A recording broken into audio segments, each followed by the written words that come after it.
أعوذ بالله من الشيطان الرجيم. بسم الله الرحمن الرحيم.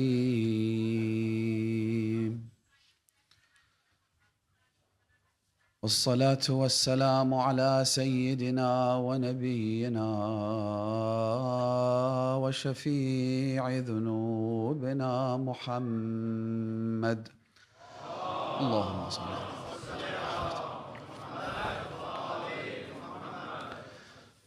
وعلى أهل بيته الطيبين الطاهرين المعصومين المكرمين الغرر الميامين، سيما بقية الله في الأرضين،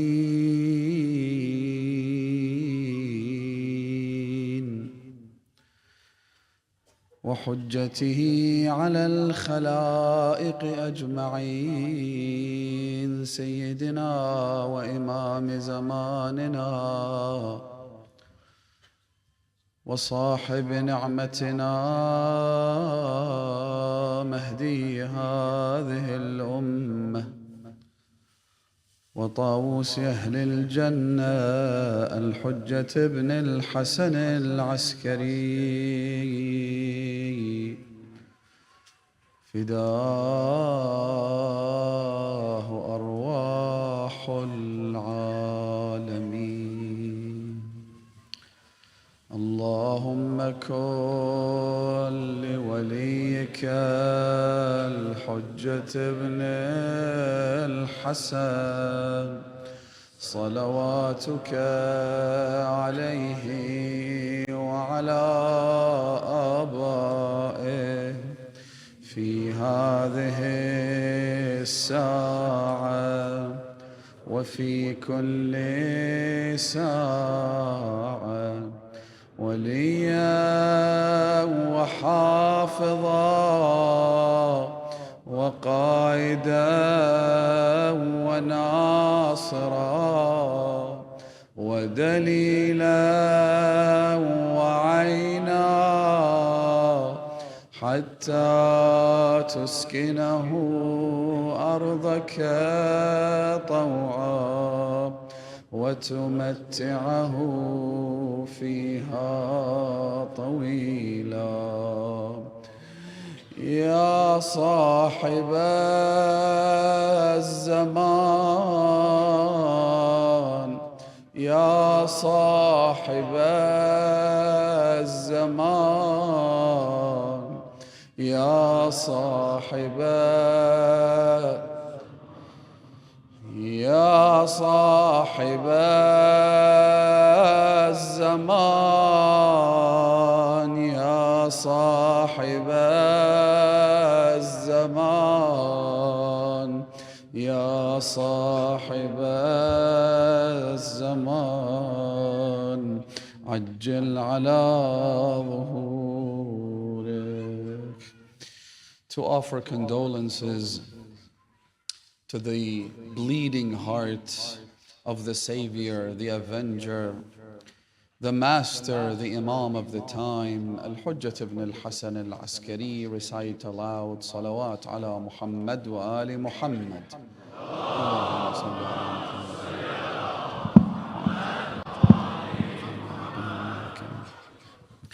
My dear brothers, respected sisters, Assalamu alaikum wa rahmatullahi wa barakatuh.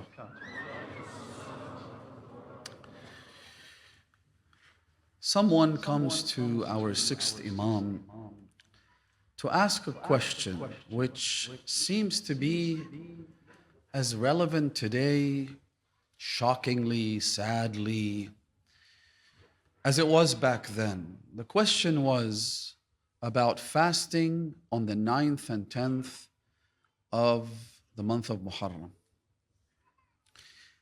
The Imam begins by speaking about how tragic, how painful, how heartrending the day of Tasu'a was.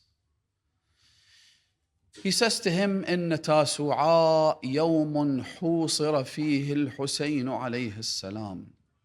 The 9th of Muharram is the day in which the siege around Aba Abdullah al-Hussein was completed. Imam al-Hussein was sealed off from the rest of the world. Not only that, but anyone who was attempting to join the camp of Yazid did so on the day of Tasu'a. The Imam says that Khaylu Ahl al-Sham arrived on that day. 30,000 people is the lowest and most conservative estimate. There are reports that the number was far more than that. But imagine 30,000 people surrounding a camp which had roughly 100, 120 or so. So the Imam says to him that because of this, Ibn Marjana, as well as Umar ibn Sa'd, rejoiced on the 9th of Muharram. Farihu. They were happy that look at our numbers and look at Hussein's camp. Not only did they rejoice because of that, but also because they ensured that no one could join the camp of Imam al-Hussein anymore. No one could come to him from anywhere in Iraq or any other place. And so that was a cause for celebration for them. The Imam then says something which, if we tried to contemplate over it, we would see just how painful it was. He says, فَاسْتَضْعَفُوا الْحُسَيْنِ.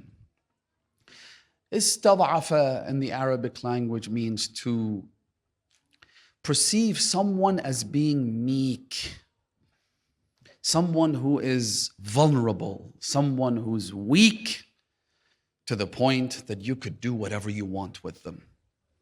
فَاسْتَضْعَفُوا الْحُسَيْنِ عَلَيْهِ السَّلَامِ. The Imam then went on to answer his question. He said, so on such a day, you wish to fast? Forget the day of Ashura. Because now what they tell you is that Rasulullah came to Medina, he saw the Jewish community fasting on the day of Ashura, and he said to them, what is it that you're doing? And so of course their prophet knows nothing about religion, he has no connection to God, he has no way of receiving revelation. That's their version of Rasulullah. And so he learns from the Jews. They say to him, well, it's a day of celebration. It's a day that God saved the Israelites from Fir'aun. And so we fast in offering thanks to Allah. They don't go outright and say that we're celebrating, that this is a festivity. But this is how they frame it. Today God saved the Israelites from the wrath and oppression of Fir'aun. And so the Prophet said, well, I'm closer to Musa than you are. And he fasted on the day of Ashura. Then they say that the Prophet mentioned to them that if I live until next year, I will fast the day of Tasu'a, so as not to replicate and emulate the actions of the Jews. Imam al-Sadiq says that this is the day that the siege around the camp of Aba Abdullah, the grandson of Rasulullah, the daughters, the children of the Holy Prophet were completely sealed off and were seen as meek and powerless. And you wish to fast on this day? You think that it's good to fast on these days? Then the Imam said, La wa rabbil Ka'bah.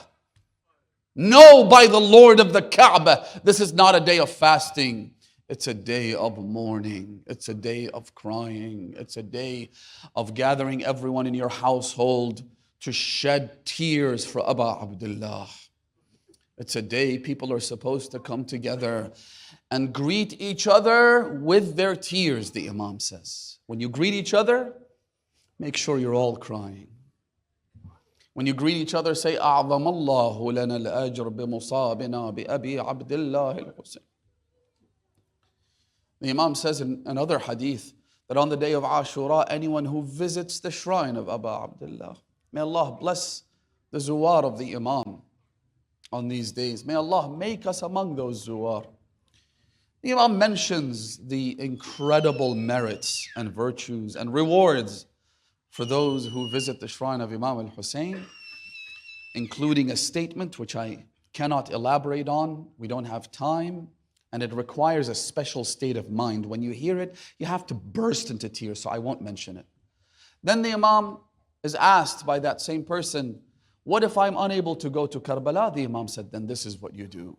You go out into the desert, or you go into a place where you're not covered, and you send your salams and peace upon Aba Abdullah al-Hussein, and then you spend the entire night, the entire day crying for him.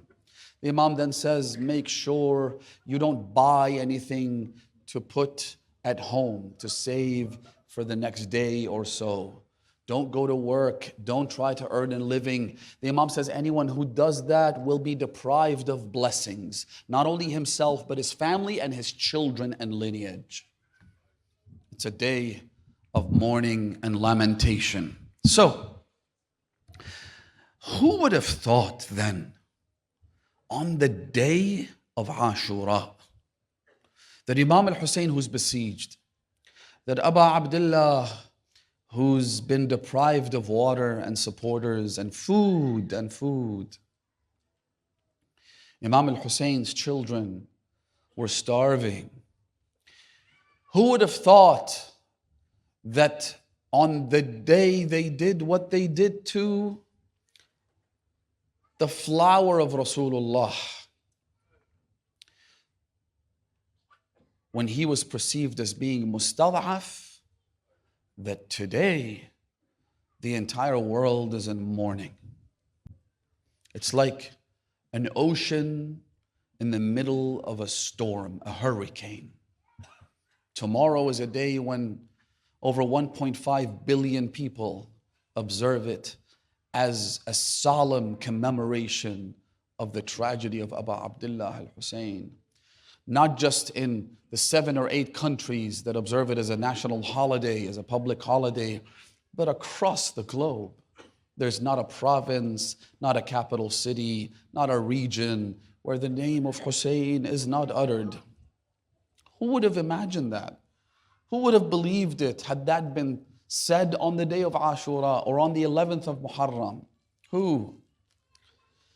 And all of this is only part of God's planning towards the greatest and grandest event in all of history, which is the reappearance of the Savior, who rids the world, cleanses it from the very roots of all forms of oppression, injustice, sin, immorality, and fills it with peace, fills it with justice, fills it with love and compassion and prosperity.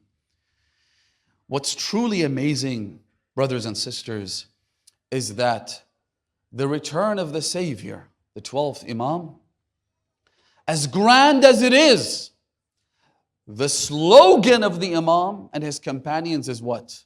Ya litharatil Hussein. Allahu Akbar. What a day Ashura was. Now you begin to understand why we say in Ziyarat Ashura, Raziyatan ma a'zamaha, Musibatan ma a'zamaha wa a'zama raziyataha, fil Islam wa fis samawati wal ard.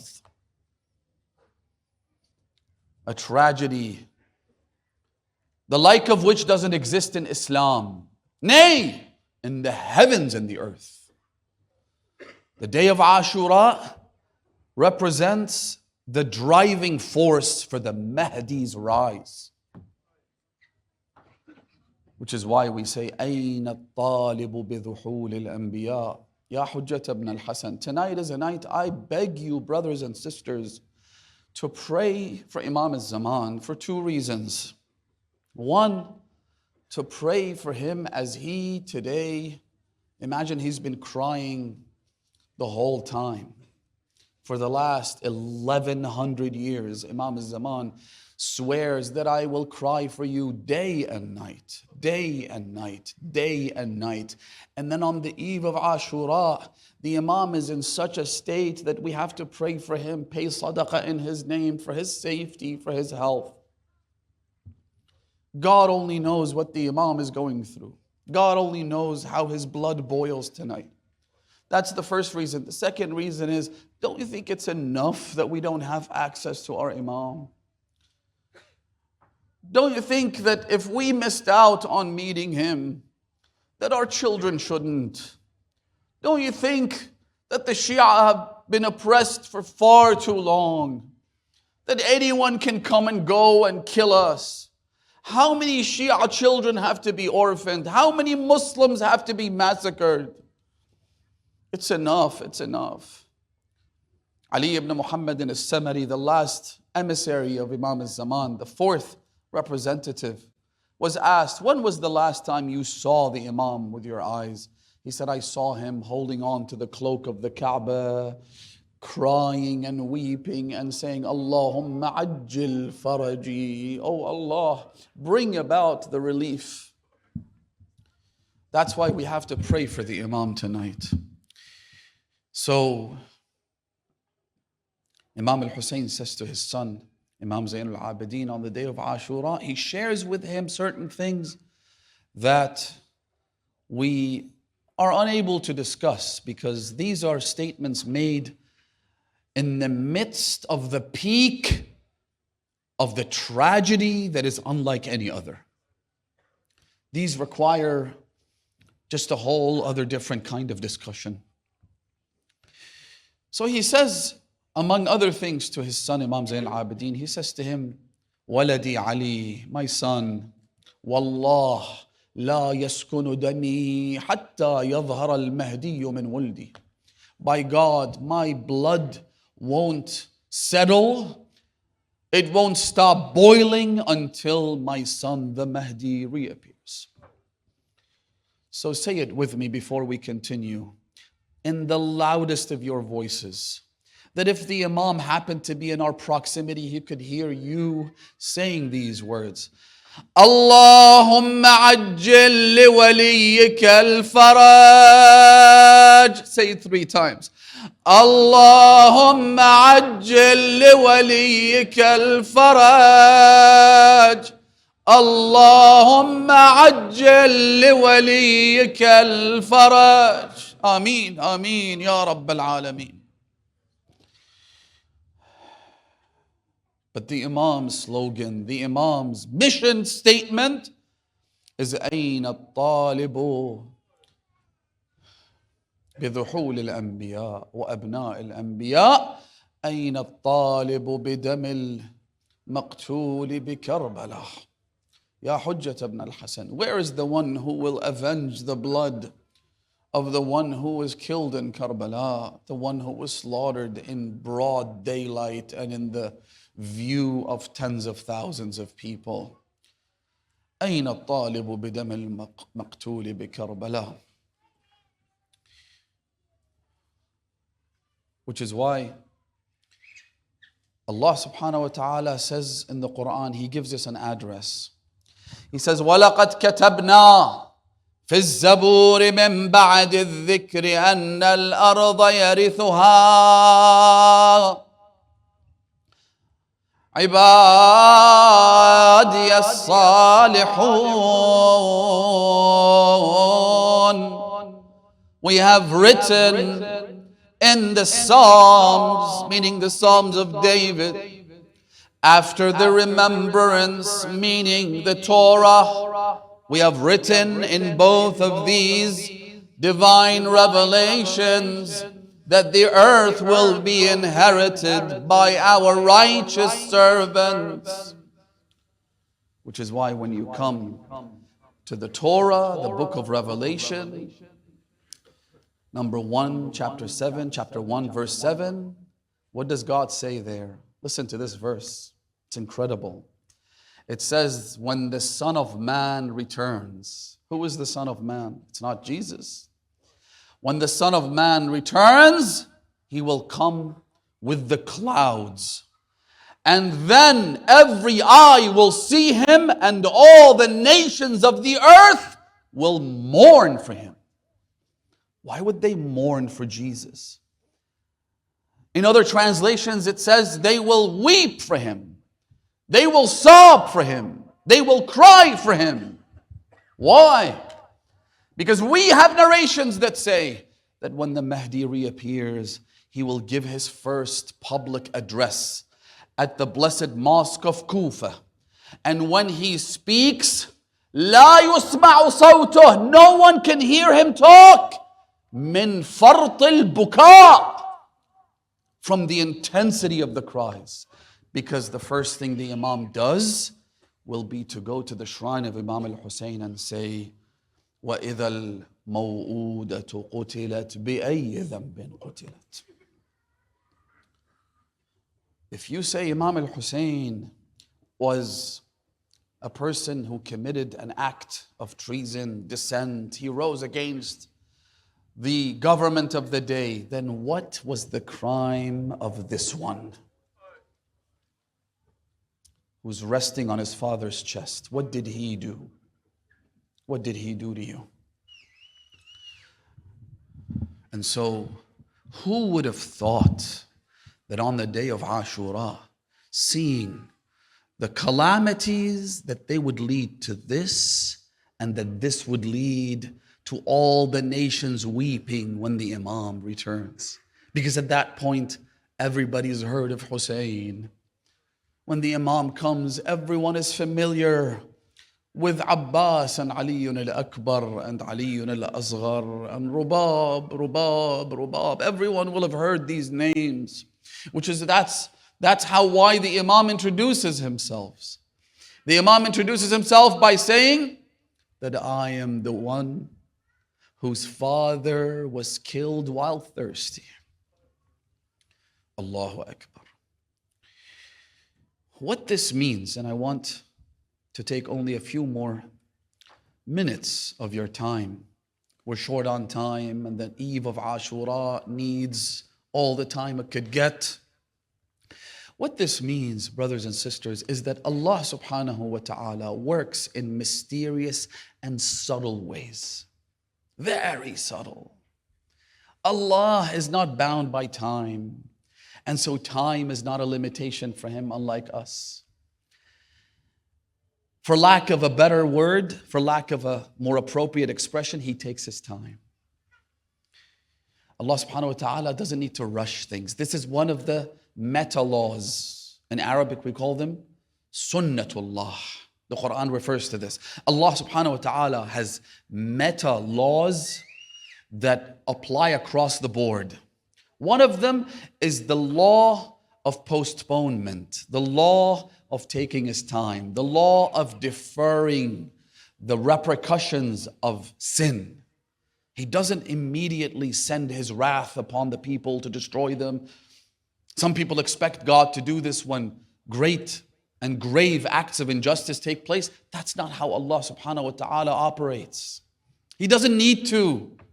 He works in the most mysterious ways, where at first it makes no sense how this could possibly happen. But down the line, it'll all make sense. One hadith, Imam al-Sadiq says that the angels, when they saw Imam al-Hussein falling from the back of his horse to the ground, at that moment, ضَجَّتِ الْمَلَائِكَةِ, they all burst into tears and shock. They then said, "Oh Allah, this is taking place." In other words, asking him for intervention, praying that something happens, that this would be prevented. The Imam says that is when Allah subhanahu wa ta'ala commanded them to look in a direction where they saw the light of a man standing. He said, بِهَذَا أَنْتَقِمُ لِهَذَا, through him I shall avenge him, pointing to the Mahdi, to the Imam of the time, to the master of the age, the Imam of our time. How special do we have to be? How lucky, how blessed are we to live in the time of this Imam? How much more lucky are we that we can contribute to that return?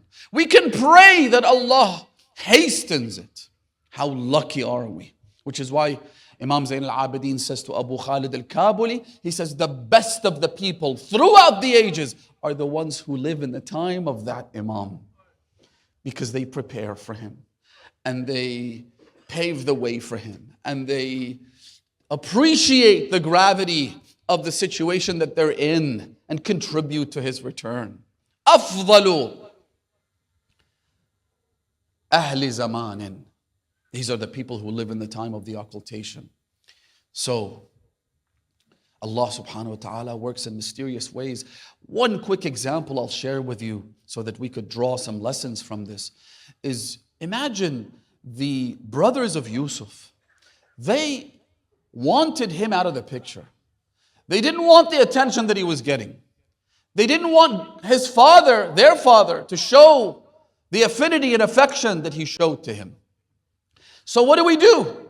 Let's kill him. Let's get rid of him. His brother Benyamin gets involved. He said, don't kill him. If you want him out of your lives, throw him in this well. He won't come back. He'll probably die there. Don't stain your hands with his blood. Just leave him there. It's a deserted well in the middle of nowhere. No caravan even passes through this land. So they agree. They're scheming, they're plotting, they're thinking. This is how it's done. It's like when oppressive tyrants say that, yeah, kill an entire nation, we'll get rid of the problem. Does it work? Has it ever worked? You can get rid of a problem by just killing everyone indiscriminately throughout history? We will remove him from our midst, and our father will then pay attention to us. يَخْلُ لَكُمْ وَجْهُ أَبِيكُمْ. Your father will then give you his undivided attention. Really? They scheme, but Allah schemes, and Allah is the best of schemers. مَكَرُوا وَمَكَرَ اللَّهُ وَاللَّهُ خَيْرُ الْمَاكِرِينَ. When it comes to scheming, when it comes to plotting, when it comes to creating a roadmap that leads to where Allah wants, who's better than God? And so they throw him in the well. Suddenly, a random caravan passes through that. He would have died in the well, but no, this caravan has to show up randomly. They try to get some water. They see him. They pick him up. It just so happens that there was someone there who was close to the king of Egypt. And then this man takes him. He doesn't have any children. So he says, what better than this beautiful child for me to adopt? So he goes back and tells his wife that we should adopt this child. And long story short, Yusuf ends up becoming the king of Egypt. Allah works in subtle ways. If you're ever the subject of oppression and you have no recourse, you have no way out, remember that Allah subhanahu wa ta'ala is in charge. Allah is there. He becomes the king of Egypt. His brothers then come pleading and begging and groveling. Give us some food, give us some water, and all the rest of it. The story is very famous. The crux of it is a verse in Surah Yusuf. He says to them, Inna Rabbi latifun lima yasha. We talked about one of the names of Allah subhanahu wa ta'ala last night as being Musabbibul Asbab. This is another name I want you to think about. My Lord is surely subtle in doing what He wants to do. Latif. It comes without fanfare. It doesn't make sense at first, but somehow it works out the way Allah subhanahu wa ta'ala wants it to work out. And so, no one would have believed it on the day of Ashura, but look at where we are today. Brothers and sisters, if you're going to take a lesson from all of these nights, take this lesson. Everything is in the hands of Allah subhanahu wa ta'ala. He says in one hadith to his prophet Dawood, he says, Ya Dawood, turidu wa urid. There are things that you want. Then again, there are things that I want. فَإِنْ أَطَعْتَنِي فِيمَا أُرِيد. If you obey me in what I want. Listen, my dear youth, my brothers, my sisters. If you obey me in what I want, I'll give you what you want. وَإِنْ عَصَيْتَنِي فِيمَا أُرِيد. But if you disobey me in what I want and only pursue what you want, your own desires, your own temptations, society's expectations, if you do that instead of giving me your absolute unwavering obedience, أَتْعَبْتُكَ فِيمَا تُرِيد. I will make you toil and be exhausted in pursuing what you want. وَلَا يَكُونُ إِلَّا مَا أُرِيد. And in the end, only what I want will happen. We learn from Imam al-Hussein. We learn from Abi al-Fadl al-Abbas. We learn from Ali al-Akbar. We learn from the martyrs of Karbala that our religion should be our top priority. Our faith is the one thing we never compromise on. Never. What did Ali al-Akbar say to Imam al-Hussein on the way to Karbala? When the Imam istarja'a, he woke up from a quick nap and he said, Inna lillah wa inna ilayhi raji'un. Ali al-Akbar said to him, Father, why are you saying this? He said, we are heading towards a place where women will end up crying for us. He didn't want to elaborate. Ali al-Akbar is Ali al-Akbar, Hujjatullah. He knows what his father is saying. There have been tales passed down from generation to generation. So he says to him, Aba, awalasna ala al-haq. Are we not with the truth? Are we not righteous? Are we not doing the right thing? That is the only question you should ask yourself. Am I not doing the right thing? If the answer is in the affirmative, if it's a yes, don't worry about anything else. Ignore everyone. Ignore society. Ignore your school and university. Ignore the media. Ignore anyone and everyone. أَوَلَسْنَا عَلَى الْحَقِّ. Imam al-Hussein said, yes, we are. He said, إِذَنْ لَا نُبَالِي. Then we don't care. وَقَعْنَا عَلَى الْمَوْتِ أَوْ وَقَعَ الْمَوْتُ عَلَيْنَا. Whether we fall upon death or death falls upon us. Abi al-Fadl al-Abbas, his blessed right hand gets severed and his immediate spontaneous response, a response that he had not planned. He hadn't memorized this beforehand. This was him making the right decision in that split-second window. They cut off his hand. He said, Wallahi in qata'tumu yamini inni uhami abadan an dini. I will defend my religion to the death. Do what you want. وعن إمام صادق اليقين. And I will defend my leader, my Imam. So this is what we learn from Ashura. This is what we have to be inspired by. Our religion is our top priority.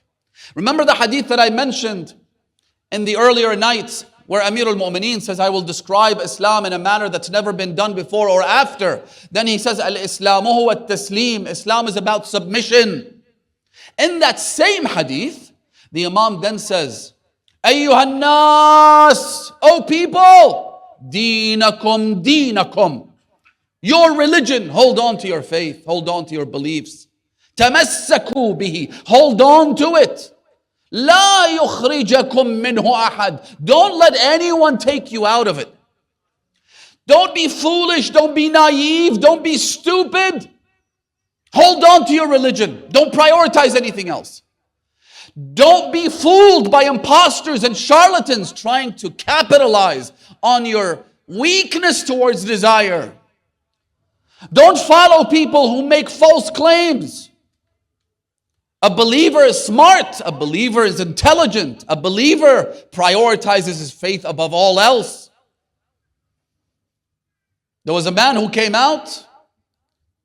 Unfortunately, I've run out of time. A man who came out and said that I have a direct connection to Imam al-Zaman. If you have any questions, you can ask me and I will give you the response from the Imam himself. People like this have existed since the time of the Imam himself. In fact, There have been people who have made claims similar to these during the time of the earlier Imams. In the time of Imam al-Hasan al-Askari, a woman came and said that I am the manifestation, the embodiment, or rather the reincarnation of Lady Zainab. People will exploit this. They understand that people are absolutely infatuated by the Ahlul Bayt, so they will exploit this. So he said, if you have any questions, write them down. I will come back next week with the answer directly from the Imam. So this young man went up to him. A believer is intelligent, smart.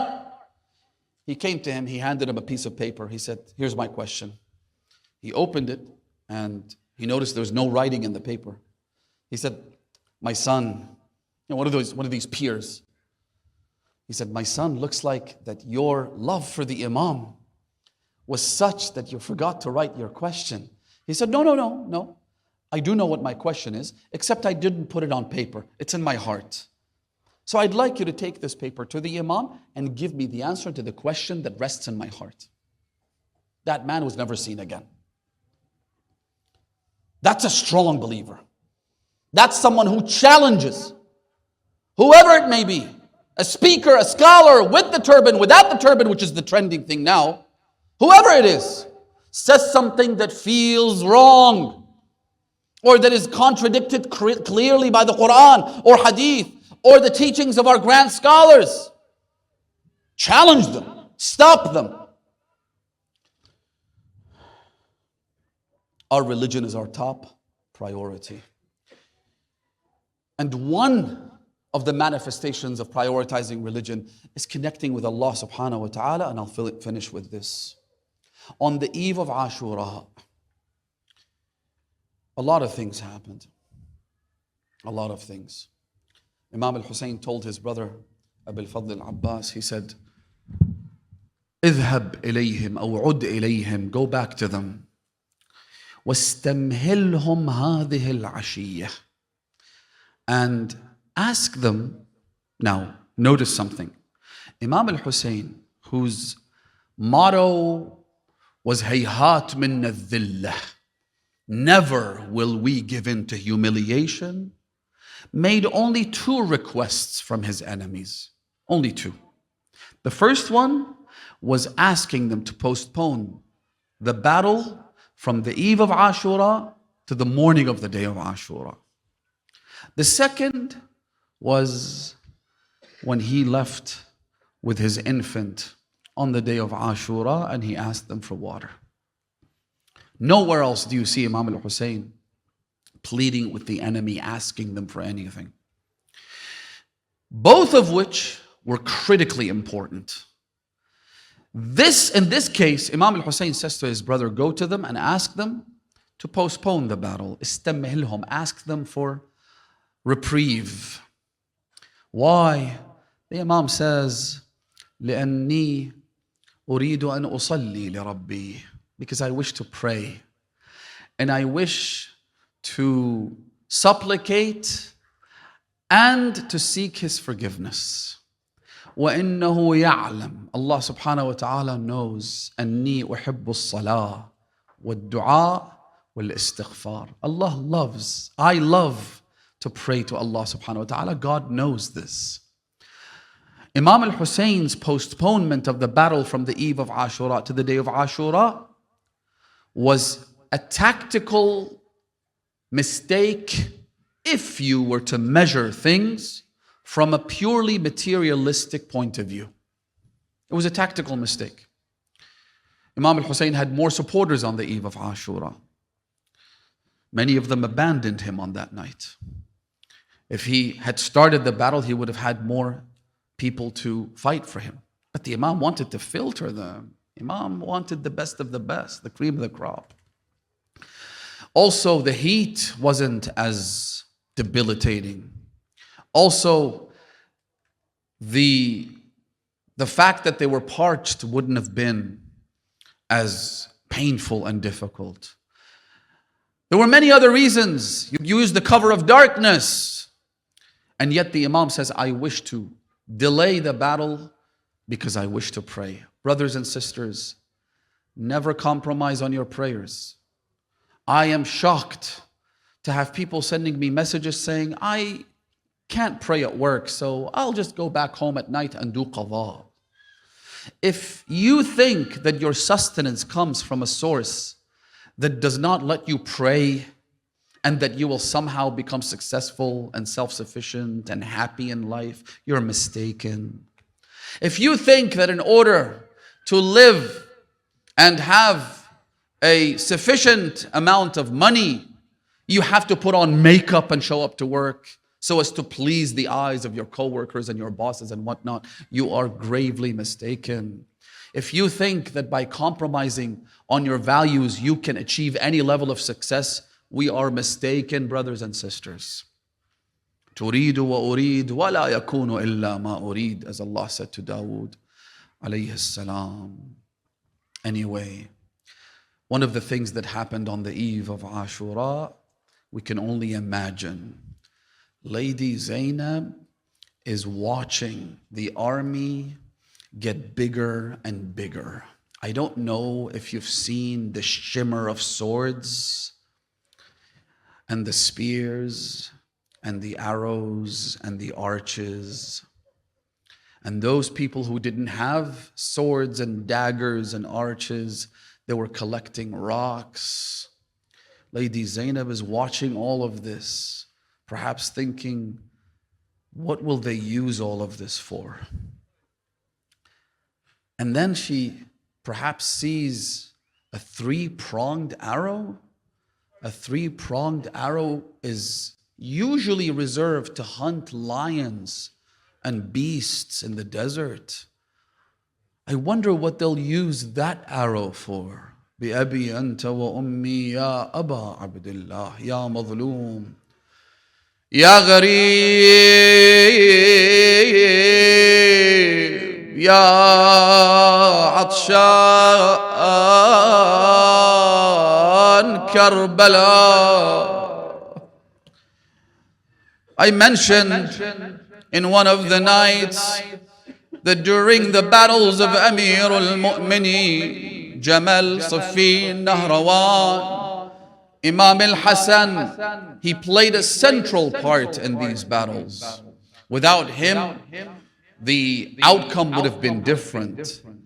But did you also know that Amir al-Mu'minin refused to let Imam al-Hussein fight in any of those battles? Why? So that he does not kill anyone, he doesn't shed any blood, so that when they meet him in Karbala and Imam al-Hussein says, إِلَا مَا تَقْتُلُونَنِي, why are you killing me? Why are you doing this to me? أَلِدَمٍ مِنْكُمْ سَفَكْتَ, have I ever shed a blood?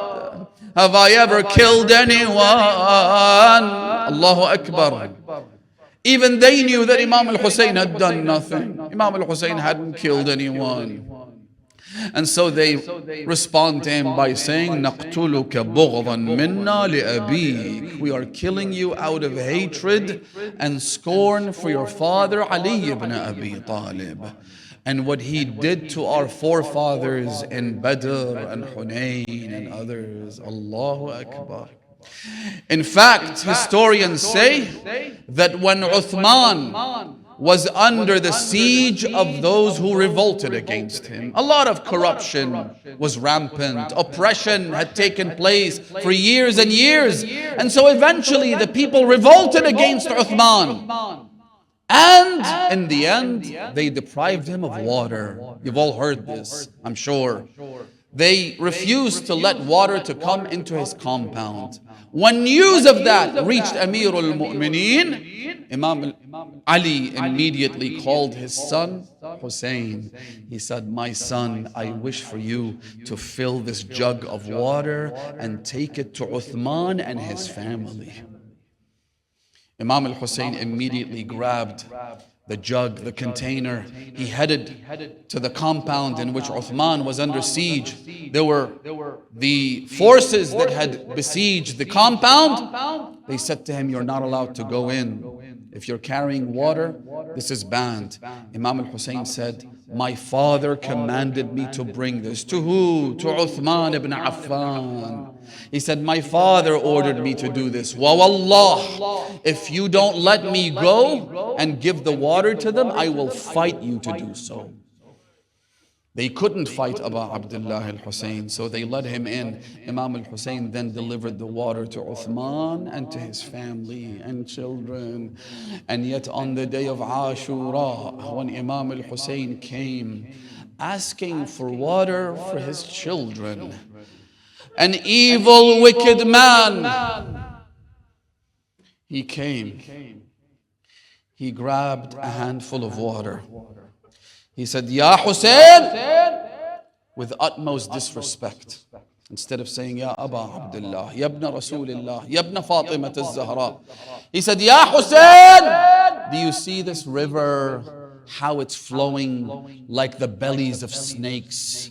Do you see how the water shines? We have been ordered to allow dogs and pigs and other animals to drink from it, but not you and your family. And by God, we won't give you a drop of it. Then he took a handful of water and he said, you see that? You see that water right there? There. You'll get nothing. Imam al-Hussein was so hurt by that he said, oh Allah, make him taste the fires of hell. As he was seated on the back of his horse, suddenly his horse jumped. His feet got stuck in the stirrup. And so he fell, and the horse began dragging him on the ground until he fell in the moat that was filled with fire. Imam al-Hussein prayed for him to taste the fire, and he died burning instantly. But this is how they treated Abu Abdullah al-Hussein. As-Sayyid ibn Tawus says, Allahu Akbar, Ya Abdullah al-Radi, Ya Ali al-Asghar, Ya Abu Abdullah. You hear those cries right there. Ya Hujjat ibn al-Hasan. السيد ابن طاووس says فلما نظر الحسين إلى ولده وأحبائه صرعى. There was a moment when the Imam saw his family, his sons, his brothers, his companions, his beloved friends.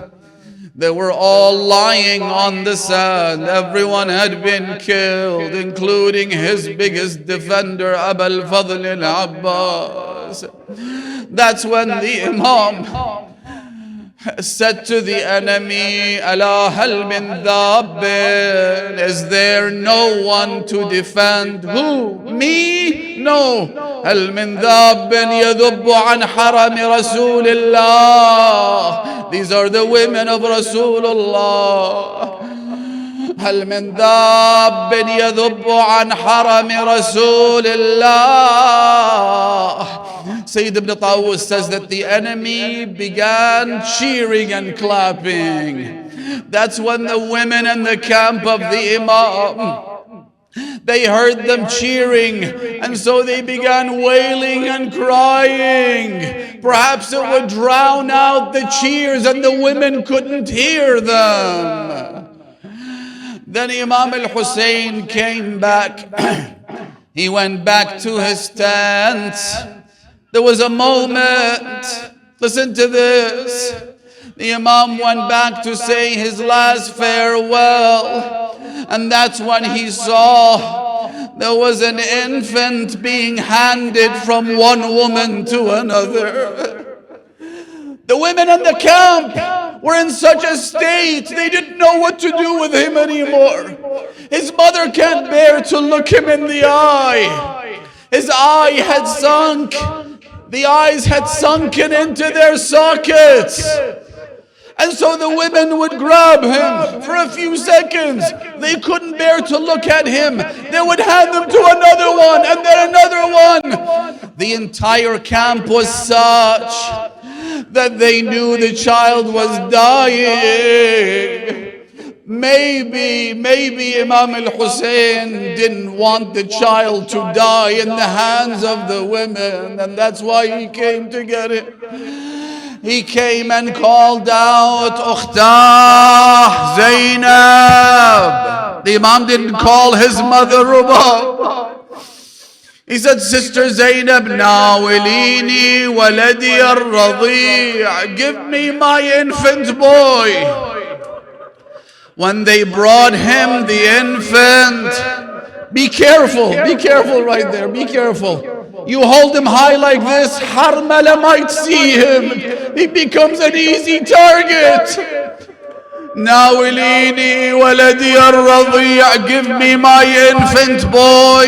Li'uwaddi'ah, I wish to bid him a special farewell. Lady Zainab brought the infant to Abu Abdullah. The Imam held his 6-month-old infant. He couldn't even cry anymore. He was simply moving his tongue in his mouth, which was dry as wood. Lady Zainab said, Ya Abu Abdullah, could you ask them for a drink? He would have died anyway.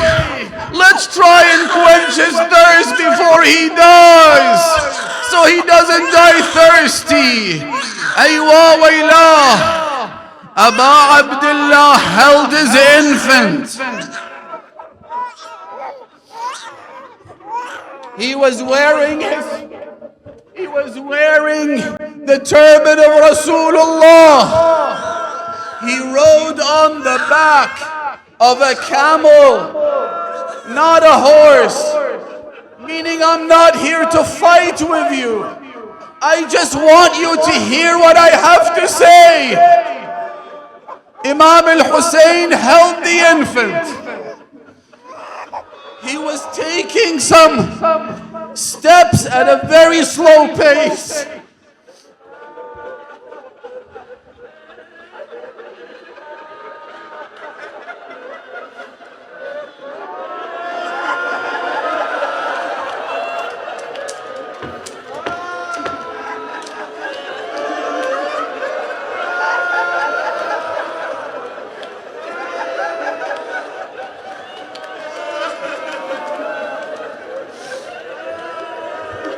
As the Imam was holding him as high as he could, the Imam said, إِن لَمْ تَرْحَمُونِي فَارْحَمُوا هَذَا الرَّضِيعَ.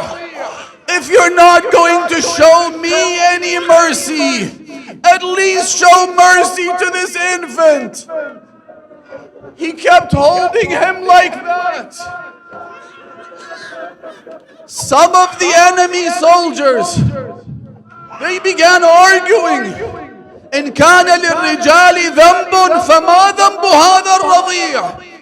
If the father is a criminal, what crime has this infant committed? Look at him. Look at him, he's dying. Umar ibn Sa'd, fearing dissent, pointed to his master archer Harmala. He said, Harmala, do what you need to do before my army splits. Harmala looked at him. He said, oh, I have a 3-pronged arrow prepared. But tell me, should I shoot the father or the son? Omar said, look at the whiteness of his neck. You know what to do. Abu Abdullah was still holding him like this. Then suddenly the Imam noticed the boy who couldn't move anymore. He began rapidly moving his hands and legs. The Imam held him like this. He was stunned. Imam al-Hussein, for a few seconds, didn't say or do anything. He kept looking at him. The blood began gushing.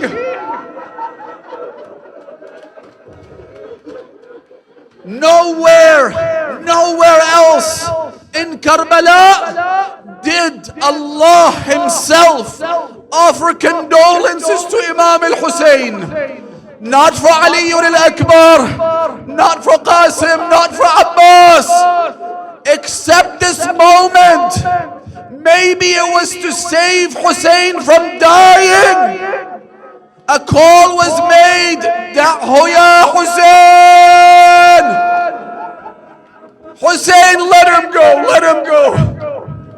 فَإِنَّ لَهُ مُرْضِعًا فِي الْجَنَّةِ. We've quenched his thirst, don't worry about him anymore. Imam al-Hussein put his hand beneath the boy's severed neck. He filled it with blood, then he threw it to the sky. Imam al-Baqir says not a drop of it fell to the ground. Ilahi in kana hada yurdik. Oh Allah, if this pleases you, take as much as you want. Then Imam al-Hussein, having seen this, he's in the middle of the battlefield. Some say Abu Abdullah turned back towards the camp. He took a few steps, then he went back.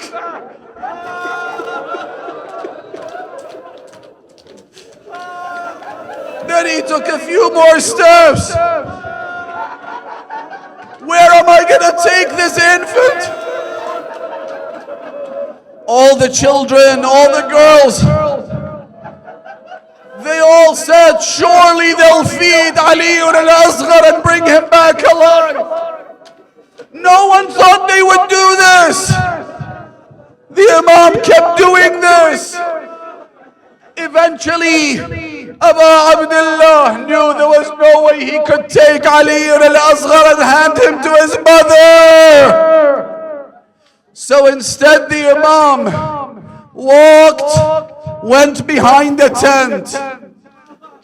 He then placed the slaughtered infant on the ground, took his sword and began digging a shallow grave for him. Imam al-Hussein never buried anyone else. The only one buried was Ali al-Asghar. The Imam dug that grave for him. Then he put him inside his tiny little grave, which was immediately filled with his blood. Now I want to say one more thing. Ajarakallah baqiyyatallah.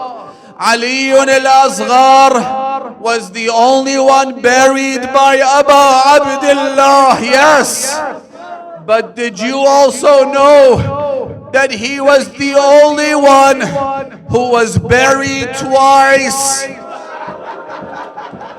Once by Imam al-Hussein, and the second time by Imam al-Sajjad. But you ask, if he was buried by Abu Abdullah, why was he buried again? Because they came back to that grave. One of the tribes said, you all have a head to carry except us. Someone said, I know a head you can take.